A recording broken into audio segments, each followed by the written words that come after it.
আগের একটা ভিডিওতে কন্যা সন্তানের বাবা মায়েদের উদ্দেশ্যে বলেছিলাম যে কিভাবে তারা তাদের ফুলের মতো ছোট্ট মেয়েটিকে নিরাপদ রাখতে পারেন।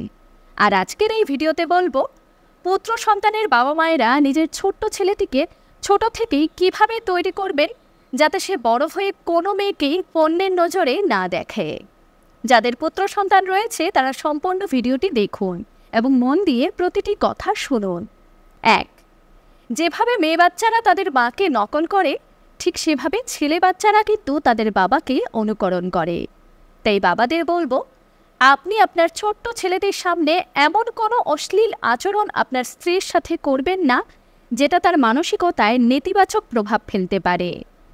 2. মায়েরা ছোট থেকে নিজের ছেলেকে এটা বোঝান যে তার নিজের বা কাজিন বোনেরা তার কাছে যেমন, তেমনি তার স্কুলের সমবয়সী মেয়েরা বা তার চেয়ে বয়সে ছোট বা তার চেয়ে বয়সে বড় মেয়েরাও ঠিক সেরকম। তারা আলাদা কোনো প্রজাতি নয়। সে তার মা, বোন বা দিদিদের যেভাবে ভালোবাসবে, সম্মান করবে, ঠিক একই সম্মান অন্য মেয়েদেরও প্রাপ্য। অবশ্যই বড় হলে সব মেয়েরা তার বোন কিংবা দিদি নাও হতে পারে, আর তাছাড়া মাও সেই একজনই হয়। সুতরাং বড় হয়ে হয়তো এদের মধ্যেই বা এর বাইরে কেউ বা হতে পারে তার বন্ধু, কেউ হতে পারে তার বোন বা কেউ তার প্রেমিকা। কিন্তু সেই ছোট্ট বয়স থেকেই যদি সে সেই সম্মানের বিষয়টা বুঝতে পারে, তখন বড় হয়ে সে সেই সম্মানটা মেয়েদেরকে দেবে। 3. বাবারা নিজের ছেলের সামনে ভুলেও নিজের স্ত্রীর গায়ে হাত তুলবেন না। এতে কিন্তু তার বিকৃত মানসিকতা তৈরি হতে পারে। সে তখন ভাববে এটাই বোধহয় নর্মাল।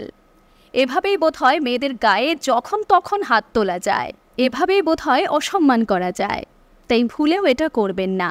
অন্তত তার মুখের দিকে চেয়ে নিজের রাগকে নিয়ন্ত্রণ করুন। 4. তাকে মেয়েদের সাথে মিশতে দিন।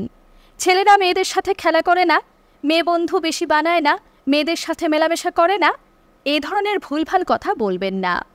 এতে তার মনে মেয়েদের নিয়ে অকারণ একটা কৌতূহল জন্মাবে। সে তখন জীবনেও ছেলেমেয়ের বন্ধুত্বকে নর্মাল ভাবতে পারবে না এবং তার মন নেতিবাচকভাবে কাজ করবে। 5. মায়েরা নিজের ছেলে সন্তানটির সামনে জামাকাপড় চেঞ্জ করবেন না বা নিজের মেয়েকেও চেঞ্জ করাবেন না। ছেলে ছোট হলেও এটা করবেন না। আসলে কিছু সীমা, কিছু ভদ্রতা ছোট থেকেই শেখাতে হয়। 6.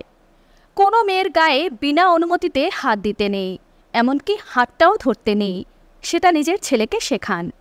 তাছাড়া কোন ধরনের কথা মেয়েদের সাথে বলতে নেই, কোন কথা খারাপ, কোন কথা ভালো, সে সমস্ত তাকে নির্দিষ্ট বয়সের সাথে সাথে শেখানোর চেষ্টা করুন। 7. কখনো কোনো মেয়ে বিপদে পড়লে তাকে সাহায্য করতে হয়, তার সুযোগ নিতে নেই। এ সমস্ত কথা তাকে আপনাকেই শেখাতে হবে। তাকে মূল্যবোধ শেখান। আসল শিক্ষাটা আসলে শুরু হয় ঘর থেকেই। এই কথাগুলো যদি মেনে চলতে পারেন, তাহলে দেখবেন আপনার ছেলেটি আর বড় হয়ে অমানুষ তৈরি হবে না এবং তার কারণে আপনাদেরও কারোর সামনে মাথা হেঁট হবে না। আশা করি ভিডিওটি আপনাদের ভালো লাগবে। তাহলে আপনার ছেলে সন্তানটির বয়স কত?